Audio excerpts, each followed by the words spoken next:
학계 1장 8절 1장 8절 우리 함께 봉독하도록 하겠습니다.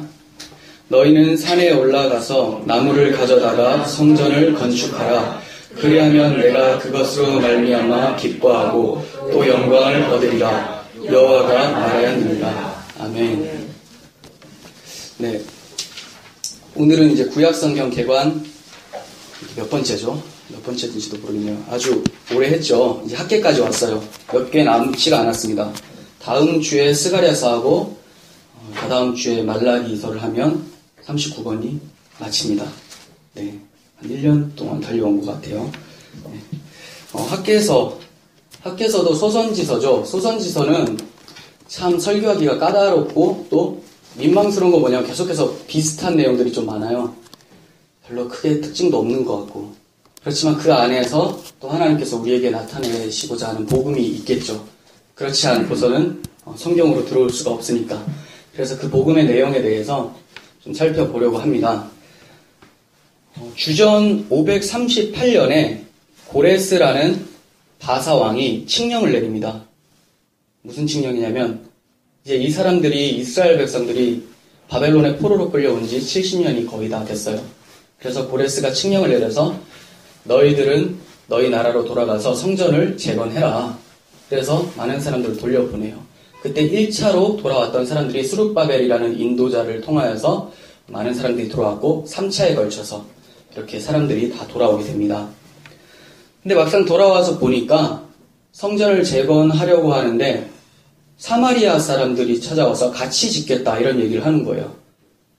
그때 남유다 사람들은 사마리아인들을 상종하지 않았었죠. 우리는 너희들과 함께 할 수가 없다. 왜 그러냐면 아수르가 이상한 정치를 펼쳤었어요. 혼합 정책.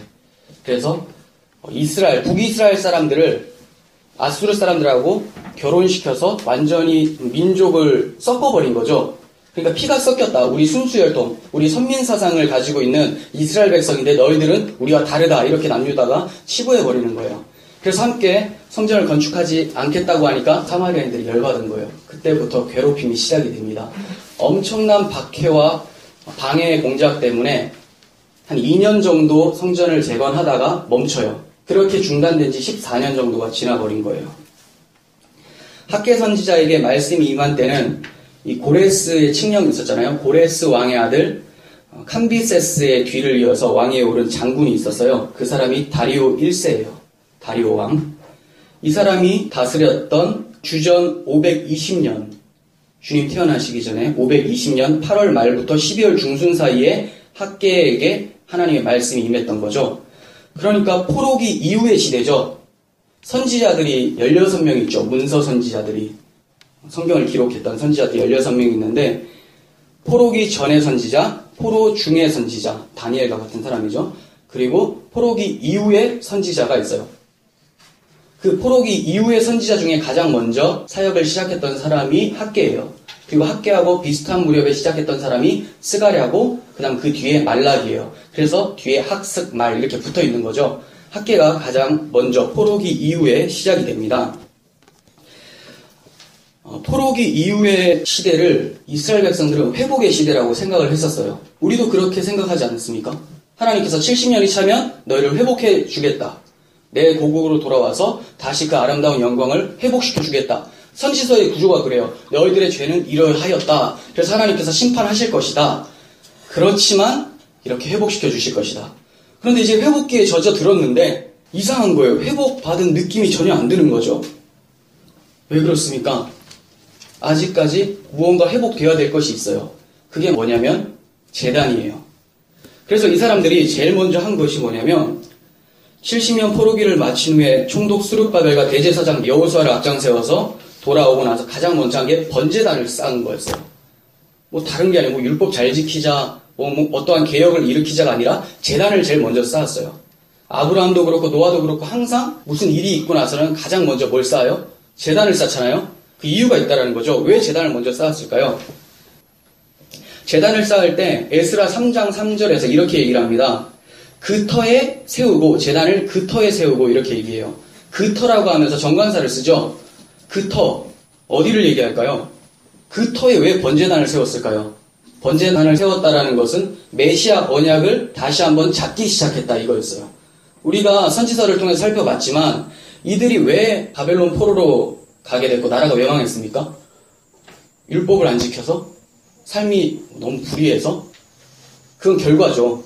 메시아 언약, 하나님께서 말씀하신 그 언약, 은혜 언약을 망각해버렸기 때문에 그들의 삶 속에서 이상한 삶들이 나타나는 거죠. 우상숭배는 결과지 원인이 아니에요. 메시아 언약을 망각했기 때문에 그들이 메시아 대신 우상을 섬기게 되고 우상을 섬기다 보니까 또 이방 종교의 그 가르침을 따라서 이상한 음란과 또 불의함들이 나타나기 시작된 거죠. 그러니까 그들이 망했던 것은 하나님의 언약을 버렸기 때문에 우리의 입장이면 메시아 언약은 즉 복음을 망각했기 때문이죠. 예수를 잊어버렸기 때문이에요. 그러니까 이들이 돌아와서 가장 먼저 번제단을 쌓았다라는 것은 이제 메시아 언약을 회복하겠다 이런 뜻을 가지고 있는 거예요. 그런데 그 터에 세웠다 이렇게 얘기를 합니다. 그 터는 어떤 터냐? 솔로몬이 성전을 세웠었던 그 터예요. 그리고 다윗이 아라우나의 타작마당이라고 얘기를 하죠. 오르난의 타작마당이라고도 하는데 그 타작마당을 값을 주고 사서 거기다 번제단을 세웠었어요. 그랬더니 하나님의 진노가 넘어갔던 사건이 있었었죠. 모세가 죽기 전에 유월절 제사는 아무 데서나 드리지 말고 하나님께서 지정한 그곳에서 제사를 드려라 이렇게 얘기를 했습니다. 그리고 아브라함이 이삭을 모리아산에 바칠 때 그곳, 그 모리아산이 바로 그 터라는 거예요. 그 터가 결국 신약에 왔으면 어디입니까? 예루살렘이죠. 그 예루살렘에서 예수 그리스도께서 십자가에 달리셨다라는 거예요.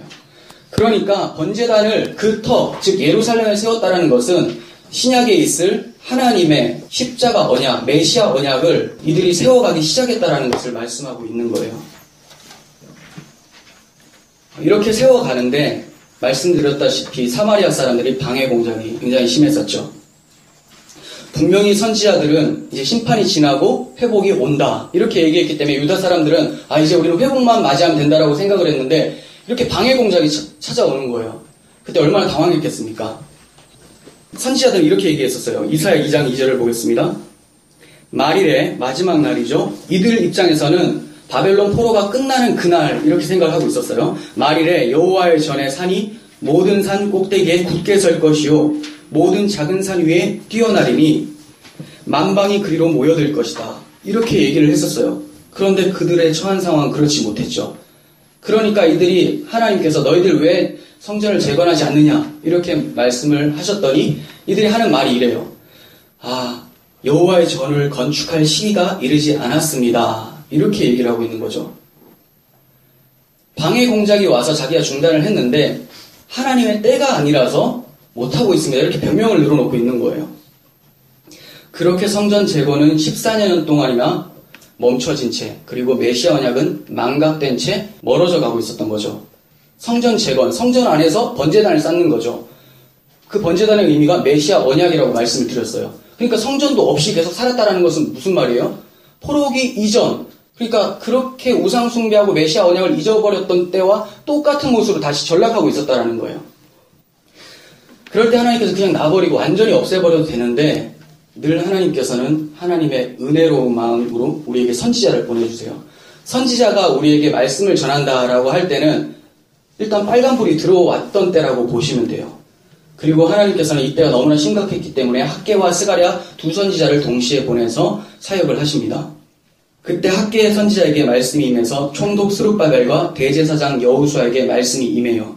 학개서 1장 4절 보겠습니다.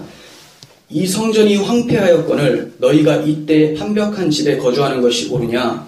그러므로 이제 만군의 여호와가 이같이 말하노니 너희는 너희의 행위를 살필지니라. 너희가 많이 뿌릴지라도 수확이 적으며 먹을지라도 배부르지 못하며 마실지라도 흡족하지 못하며 입어도 따뜻하지 못하며 일꾼이 삭슬 받아도 그것은 구멍 뚫어진 전대에 넣은 것 같다. 이렇게 전했습니다. 그리고 학개 1장 9절 뒤에 너희가 많은 것을 바랐으나 도리어 적었고 너희가 그것을 집으로 가져갔으나 내가 불어버렸느니라. 나 만군의 여호와가 말하노라. 이것이 무슨 까닭이냐? 내 집은 황폐하였는데 너희는 각각 자기 집을 짓기 위해서 빨랐다. 이렇게 말씀하고 있어요. 이들의 상태가 어땠어요? 하나님의 집은 황폐한 상태인데 자기 것 챙기기는 굉장히 빨랐다라는 거죠. 오늘날 모습과 굉장히 비슷하죠. 아니 오늘날이 아니라 태초부터 이런 모습을 우리는 줄곧 고집해 왔었어요. 이 모습이 굉장히 매력이 있나 봐요. 당연하죠. 내 집을 세우는 거니까. 그렇지만 하나님의 집을 건축하는 데는 뒷전인 거예요. 하나님의 집이라고 하니까 마치 우리가 무슨 교회 건물이라고 생각해서 그렇게 헌금강탈하는 종교 사기꾼들도 많은데, 지금 그 얘기를 하는 게 아니라 아까 말씀드렸듯이 하나님의 전 번제단이 있는 메시아 언약이죠. 이 언약이 황폐해버렸다라는 거예요. 그러니까 그들의 마음에 예수는 없고 자기들로만 가득 차 있는 상태죠. 우리가 우리 집을 계속 짓는 것이 아니라 하나님의 집을 지으십시오. 이 말은 무슨 말이에요? 복음을 다시 한번 기억하고 복음화시켜서 하나님의 거룩에 이르는, 하나님 뜻에 맞는 삶을 살아가는 것을 얘기하는 건데, 이 사람들은 계속해서 자기가 스스로 왕이 되어서 살아가고 있었던 모습인 거죠. 그때 학개 선지자의 메시지가 이렇게 나옵니다.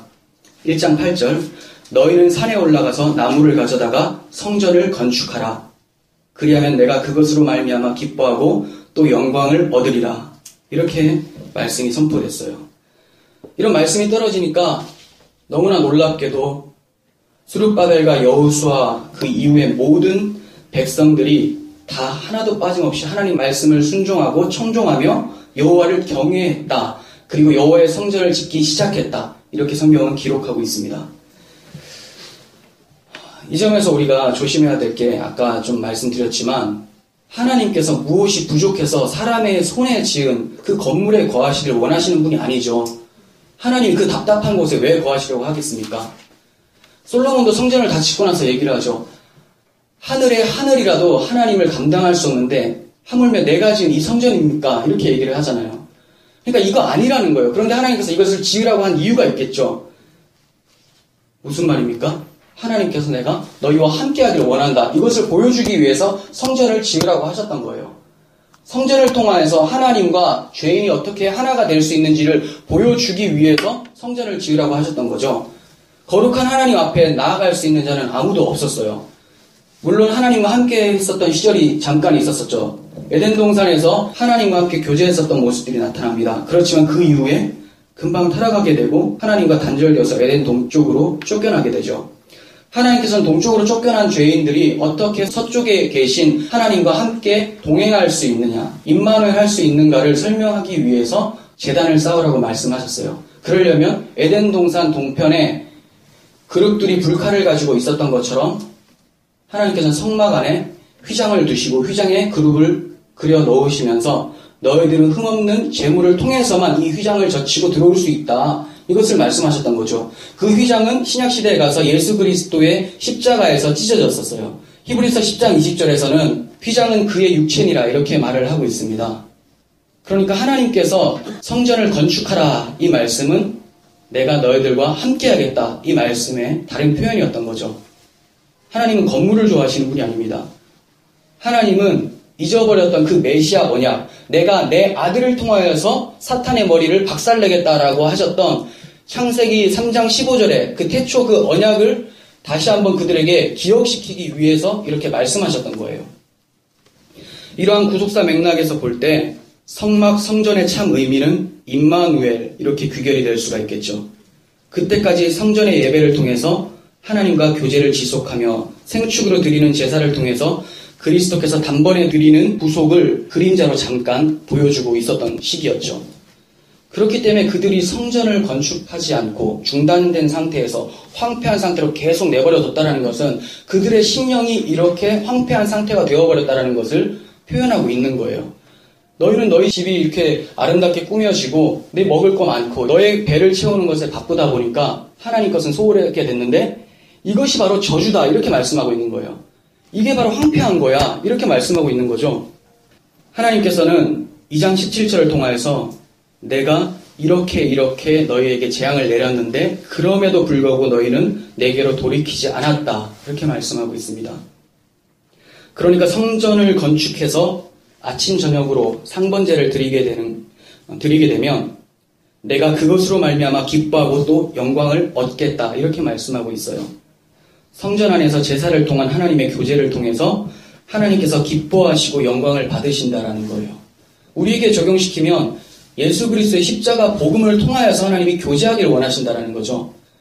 그런데 교회에서도 그 복음은 온데간데 없고 성도들 마음 가운데 어떻게 하면 예수 그리스도를 통하여서 내가 잘 먹고 잘 살아볼까에 초점이 되어 있으니까 기독교 서점에 가도 베스트셀러들은 다 자기개발서나 왕의 재정이나 이런 책들만 난무하죠. 긍정의 힘이나 잘 되는 나. 그러니까 다 자기 중심으로 빠지는 거예요. 근데 그렇게 돼버리면 그게 잘 되는 게 아닌데 성경에서는 그게 바로 황폐한 상태다라고 하고 있는데 자기들은 그게 내 집이 판벽한 집에 거하니까 아름다운 집에 거하니까 나는 괜찮다 이렇게 생각하고 있는 거죠. 하나님 여기에 경고의 메시지를 보내고 계시는 겁니다. 학개서는 4차례 하나님의 말씀이 선지자 학개에게 내려집니다. 그러니까 학개서 전체가 2장인데 그 2장은 학개의 4번의 설교로 구성이 되어 있어요. 첫 번째 설교는 1장이에요. 1장의 내용은 성전을 건축하라 이런 말씀이죠. 그리고 2장부터 나머지 3편의 설교의 초점은 이것은 물리적인 건물이 아니라 참 성전 되시는 그리스도에게 맞춰져 있는 것이다. 이렇게 설명하고 있는 것이 뒤에 3편의 설교인 거예요. 하나님께서 성전을 건축하라 하실 때 그 재료에 대해서도 말씀을 하세요. 1장 8절에서 뭐라고 합니까? 재료가 나무를 가져다가 이렇게 얘기를 해요. 왜 나무를 가져다가 성전을 지으라고 할까요? 나무로 가져다가 성전을 지으면 굉장히 초라하겠죠. 솔로몬 성전을 한번 생각해 보세요. 완전 영광스러운 그 금빛 찬란한 그런 성전이었는데 굉장히 오래 살았었던 그 바벨론 포로기를 지냈음에도 불구하고 살아있었던 사람들, 다니엘 같은 사람이죠. 그 사람들이 이 스룹바벨, 나무로 지은 그 스룹바벨 성전을 봤을 때 어떤 느낌이 들까요? 와, 이건 뭐지? 지었는데 결국 이거야? 이런 낙심이 찾아온단 말이에요. 근데 하나님께서 나무로 성전을 지으라고 하는 것은 우리가 그렇게밖에 볼 수 없는 자들이라는 것을 보여주기 위해서 그런 거예요. 그러니까 사람들은 성전을 지으라고 했을 때 그 성전에 대한 진의는 모르고 겉에 보이는 것을 보면서 아, 초라한 성전, 이게 무슨 성전이야 이렇게 생각하는 거죠.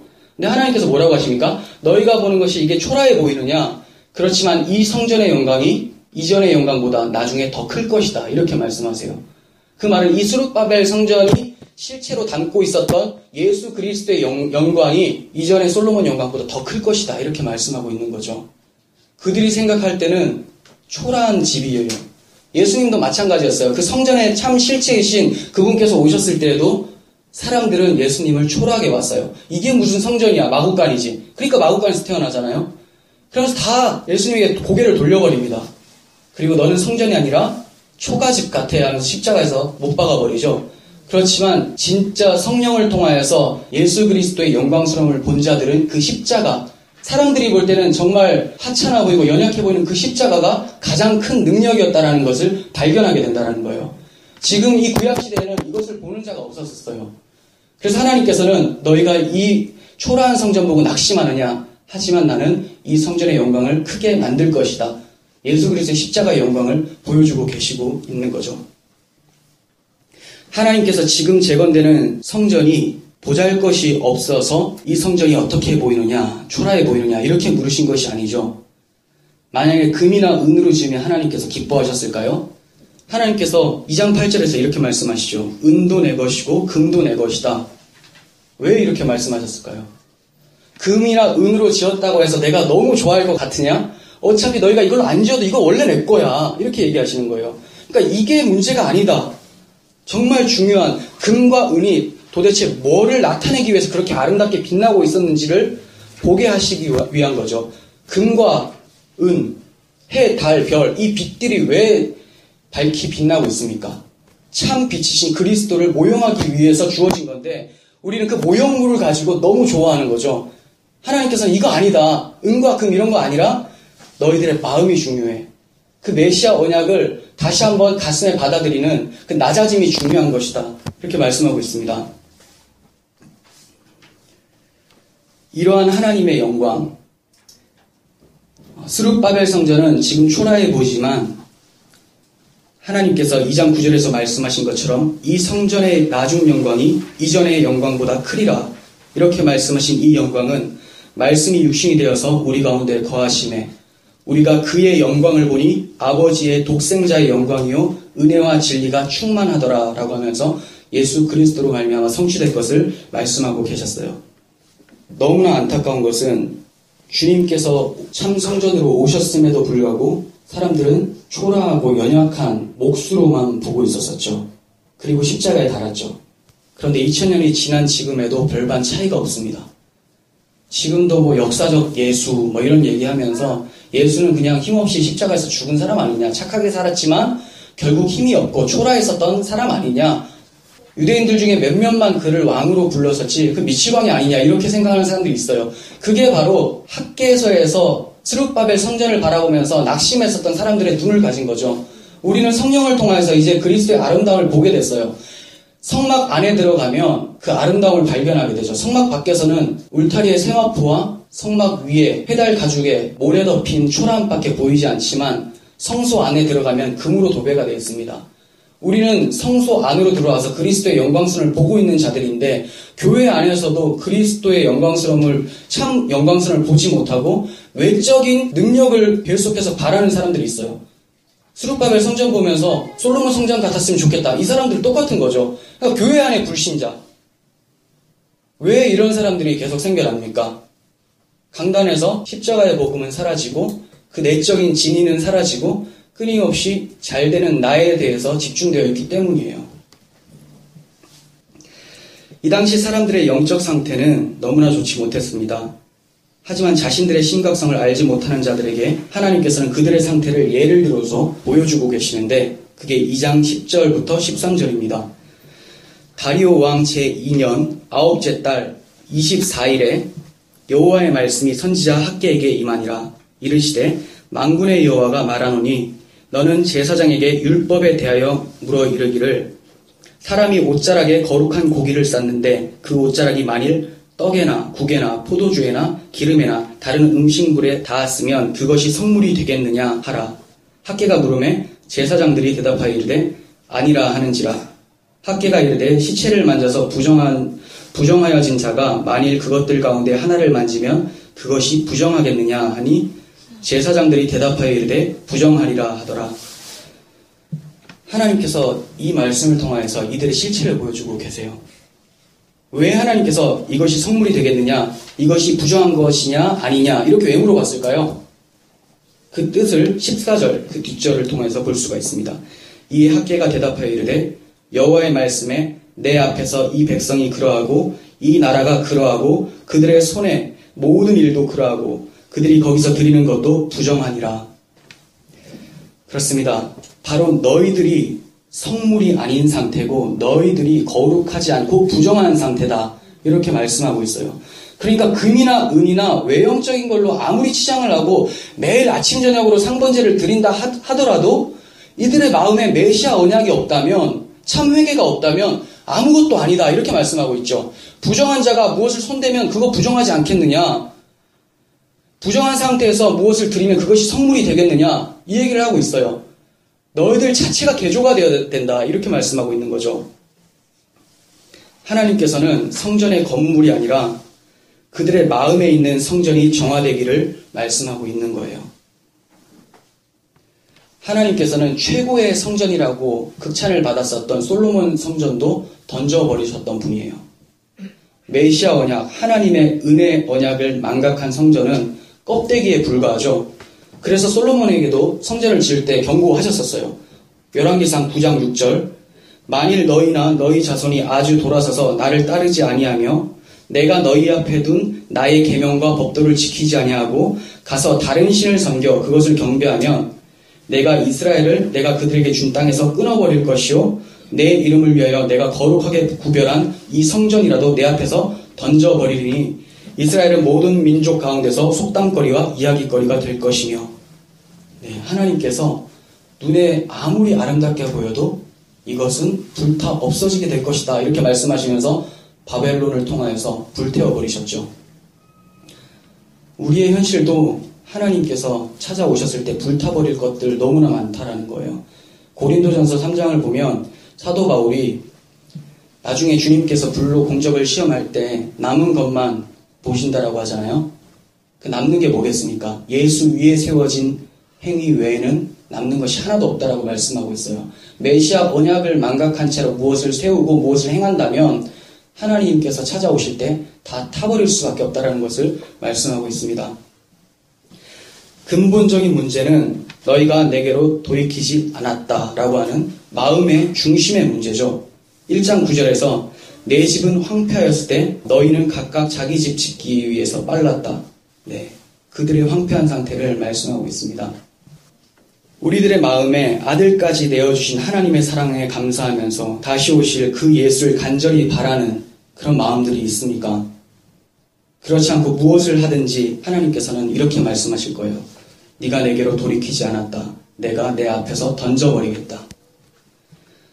학개서는 성전을 건축하라는 명령으로 시작해서 성전 재건이 시작됐다. 이렇게 마칩니다. 그러니까 성전이 완성되었다라는 말은 나오지가 않아요. 그러니까 주목해야 될 점은 뭐냐면 성전 건축으로 시작한 학개서가 성전이라는 건물로 끝나고 있는 것이 아니라 2장 23절을 보시면 만군의 여호와가 말하노라 스알디엘의 아들 내 종 스룹바벨아 여호와가 말하노라 그날에 내가 너를 세우고 너를 인장으로 삼으리니 이는 내가 너를 택하였음이니라 만군의 여호와의 말이니라 하시니라. 이렇게 하면서 끝이 뭘로 끝납니까? 내가 너를 세우고 너를 도장과 같이 삼고 너를 택하였다라고 하면서 사랑으로 마치고 있는 거예요. 너라는 거죠. 그 너가 여기에서는 1차적으로는 스룹바벨이라는 총독이에요. 그런데 그것은 결국 그리스도를 가리키는 그림자였을 뿐이에요. 스룹바벨은 다윗의 후손으로서 유다지파 사람이죠. 그 유다지파에서 나실 그리스도께서 이제 스룹바벨이 성전을 완성하는 것처럼 하나님의 성전은 그리스도께서 완성시킬 것이라는 모형으로 주어진 본문입니다. 성경은 말씀하고 있어요. 에베소서 2장 21절 그의 안에서 건물마다 서로 연결하여 주 안에서 성전이 되어가고 너희도 성령 안에서 하나님이 거하실 처소가 되기 위하여 그리스도 예수 안에서 함께 지어져 가느니라. 그러니까 하나님께서는 그 스룹바벨이라는 너를 통하여서 그리스도를 말씀하셨고 이제 그리스도와 연합된 십자가로 연합된 교회들을 말씀하고 계시는 거죠. 하나님은 금이나 은으로 지은 건물이 아니라 자기 아들을 내어주시고 찾은바된 성도들을 성전 삼아서 거하시길 기뻐하시고 그들로 인해서 영광을 받으시길 원하시는 거예요. 그러니까 우리가 무엇을 해서 영광 받는 것도 아니고 우리가 그리스도 안에 있을 때 그 아들을 통하여서 영광 받으시는 거죠. 그럼 우리가 무엇을 해야 될까요? 그리스도 안에 있기를 간절히 소원해야 되겠죠. 우리가 바라는 것은 이거밖에 없어요.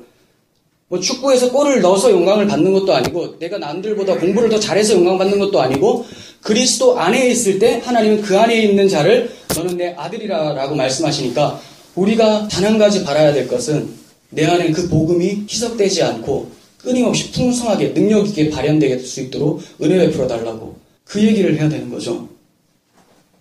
우리는 주 안에서 하나님이 거하실 거룩한 성전으로 지어져 가야 합니다. 주 안에서 이미 성전 건축은 시작됐는데도 불구하고 혹시 학개 선지자 당시처럼 건축이 중단된 사람은 없습니까? 만약에 그렇다면 마치 이런 것과 같습니다. 예수라는 머릿돌은 놓였는데 그 위에 아무것도 지어지지 않은 거죠. 그럴 수는 없죠. 하나님께서 시작하신 일은 하나님께서 마치세요. 여러분 이 본문을 나중에 살펴보시면 아시겠지만 이들이 어떻게 성전 건축이 시작되냐면 하나님이 그들과 함께 계심에 그들이 성전을 시작한다라고 얘기를 하고 있어요. 그러니까 하나님의 열심이에요. 하나님이 함께 하신다면 성전으로 지어져 갈 수밖에 없다라고 말씀하고 있어요. 여러분들 삶 속에서 그리스도의 복음이 날마다 묵상되어질 때 하나님께서 그 묵상을 통하여서 여러분들 삶 속에서 거룩의 능력을 나타내 보이신다라는 것이죠. 하나님께서 시작하셨으면 마칠 때까지 하나님이 하시는 거예요. 그래서 우리가 고백할 때는 알파와 오메가요 처음과 나중이라 이렇게 얘기는 하잖아요. 우리 가운데 착한 일을 시작하신 이가 예수의 날까지 반드시 이루실 줄 사도 바울은 확신한다라고 얘기를 했습니다. 우리가 이 확신을 붙잡을 때 우리의 삶 가운데 아직까지 정체되고 건축이 중단된 계획들이 있다면 하나님 안에서 다시 한번 지어질 수 있기를 간절히 바랍니다. 우리들이 하나님께서 함께 하시는 성전이라면 하나님의 사랑을 묵상하고 그 약속을 기다리며 그리스도 예수 안에서 함께 지어져가는 성화의 과정은 일어날 수밖에 없겠죠. 이렇게 성전으로 지어져가면서 주의 아름다우심을 찬양하며 하나님을 노래하는 삶이 너무 기대되지 않습니까? 이러한 주님의 영광을 그리스도 안에서 찬양하면서 날마다 묵상하고 이것이 나의 기쁨이 된다면 그것이 참 성도의 고백일 것이고, 그러한 성도들은 이런 고백을 할 수밖에 없을 것입니다. 만약 이렇게 고백하고자 하는 사람이 있다면 우리 함께 읽으면서 마치겠습니다. 시편 27편 4절. 내가 여호와께 바라는 한 가지 일, 그것을 구하리니 곧 내가 내 평생에 여호와의 집에 살면서 여호와의 아름다움을 보며 그의 성전에서 사모하는 그것이라. 아멘. 기도하겠습니다. 하나님 아버지, 우리가 하나님의 집에서 주의 성전을 바라보며 그 성전 안에서 주님을 찬양하는 것을 우리의 구할 일로 여기지 않고 우리 집 짓기에 바빴던 우리의 모습은 아닌지요. 그런 모습을 오늘 회개하며 다시 한번 하나님께서 마음 주시고 능력 주셔서 그리스도의 그 십자가의 복음을 통하여서 주의 성전이 지어져 갈 수 있도록 도와주시옵소서. 황폐한 상태로 내어두는 것이 아니라 우리 집은 황폐하되 주의 집은 영광스러움으로 가득 찰 수 있도록 우리를 부인시켜 주시고 오직 그리스도의 말씀만이 흥황하여서 그 말씀을 통하여 우리 삶 속에 거룩이 드러날 수 있도록 주의 은혜 베풀어 주시옵소서. 예수님의 이름으로 기도합니다. 아멘. 찬양하겠습니다. 내가 여호와께 바라는 한 가지.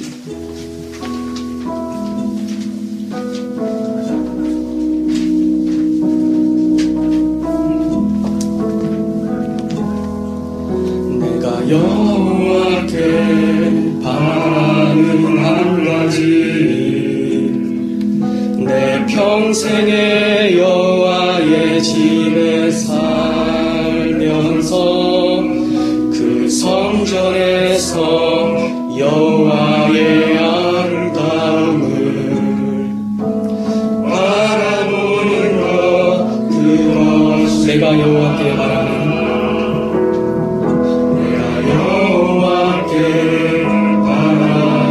한 가지,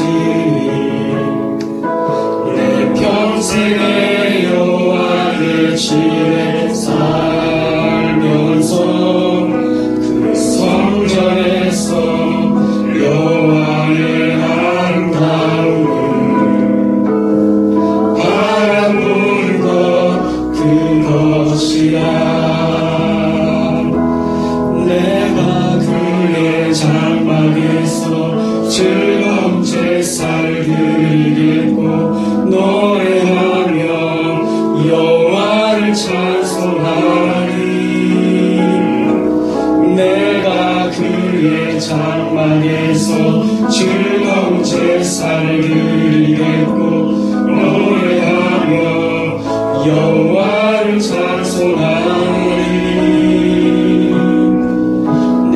여호와께 바라는 한 가지, 내 평생에 여호와의 집에 살면서 그 성전에서 여호와의 아름다움을 바라보는 것, 그것. 다시 한번 고백합니다. 우리 솔직한 고백으로 내가 여호와께 바라는 한 가지, 내 평생에 여호와의 집에 살면서 그 성전에서 여호와의 아름다움을 바라보는 것, 그것이 내가 그의 장막에서 즐거운 제사를 드리겠고 노래하며 여호와를 찬송하리. 내가 그의 장막에서 즐거운 제사를 드리겠고 노래하며 여호와를 찬송하리.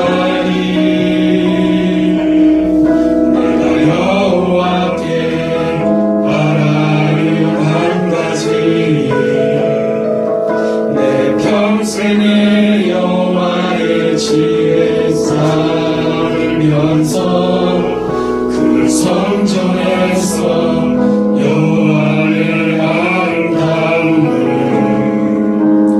바라보는 것, 그것이라.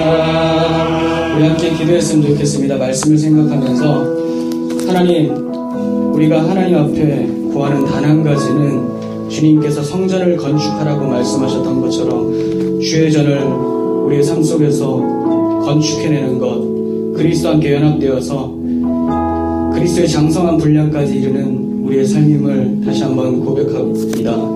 하나님, 우리 삶 속에서 오직 하나님의 성전만이 영광을 받게 하시고 우리 집은 쇠하게 하여 주옵소서. 우리 함께 기도하겠습니다. 하나님 아버지 감사합니다. 주님께서 우리 각사람 가운데 베풀어 주신 이 사람, 하나님은 끊임없이 우리를 채찍질하고 회초리를 댔는데도 불구하고 끊임없이 우리 집 짓기에 바빴고 내 이름을 드러내기에 바빴던 우리의 삶을 다시 한번 회개하오니 하나님 나를 용서해 주시고 내 삶 속에서 오직 그리스도만이 드러날 수 있도록 완벽한 집에 거하는 것이 그리스도가 되게 하시고 나의 삶이 황폐한 나의 집이 황폐한 삶으로 이어졌음을 주님 도와주시옵소서. 그리스도의 영광이 이 아버지 이 부족한 자들 자가운데 그 성전의 영광으로 나타나게 하시고 하나님의 이름으로 그리스도를 도와주시옵소서. 하나님께서 성전을 재건하라고 하셨던 것처럼 우리의 성전 건축이 중단되지 않고 끊임없이 일어날 수 있도록 여호와의 열심을 기대하게 하시고 하나님이 지어가시는 것을 찬송하며 찬양하며 하나님 앞에 나아갈 수 있도록 도와주시옵소서. 하나님 날마다 기도하고 원하는 것을 주님 주의 집에 거하면서 주님의 아름다움을 찬양하며 평생의 여호와의 집에 살면서 그 성전의 아름다움을 바라보고 주님을 바라보며 주님을 느끼는 것 그 자체가 되기를 간절히 원하오니 우리의 귀가 다치지 않게 하시고 우리 마음이 썩지 않게 하시고 굳은 마음이 되지 않도록 주여 은혜를 부어주시옵소서. 날마다 우리에게 말씀을 묵상할 수 있도록 은혜를 부어주시고 우리 박사님에게 주신 하나님의 능력이 말씀을 통하여서 선포되어질 때 그 말씀의 능력을 잘 가슴에 담아두고 삶으로서 나타날 수 있도록 주님 지켜할 수 있도록 도와주시옵소서. 우리 박사람 우리 교회 하나님 우리 교회를 성장시켜주시고 그리스도 안의 공동체로 세월을 굳게 좀 도와주시옵소서. 주님 감사합니다. 하나님 감사합니다. 우리 각 사람 마음 가운데 오직 주의 전이 세워질 수 있도록 도와주시고 우리가 있는 속한 그 공동체에서도 하나님의 이름 그리스도의 십자가만이 영광받기를 간절히 소원합니다. 예수님의 이름으로 기도합니다. 아멘.